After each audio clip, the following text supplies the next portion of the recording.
بسم الله الرحمن الرحیم الحمد لله رب العالمین اللهم صل علی سیدنا و نبینا محمد ازواجه و ذریاته و بارک و سلم علیه تسلیما کثیرا کثیرا.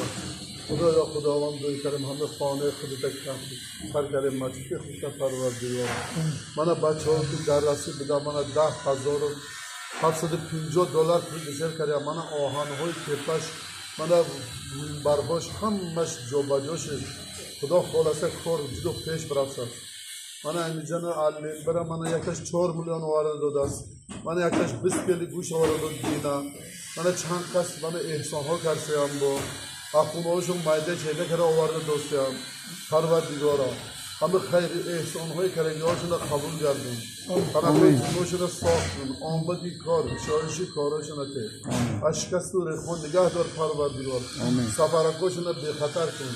دویم در پناه پروردگار شامل الله. پروردگارا همه خونه که خود تبرد کسیم همون بچه ها که هم نیاکمون همین جن آمده سجده کردن نصیب گردن. ربنا تقابل منا انك انت السمیع العلیم. ربنا آتنا فی الدنیا حسنه و فی الآخرة حسنة و قنا عذاب النار. و صلی الله تعالی خیر الخلق محمد و آله اصحاب اجمعین برحمتک یا ارحم الراحمین. رحمت الله. تن جنوب همشون صاف شوی الهی خدا نفس. پروردگار هم یکش کشوشته با در پناهش خودش دایم نگاه دار باشه.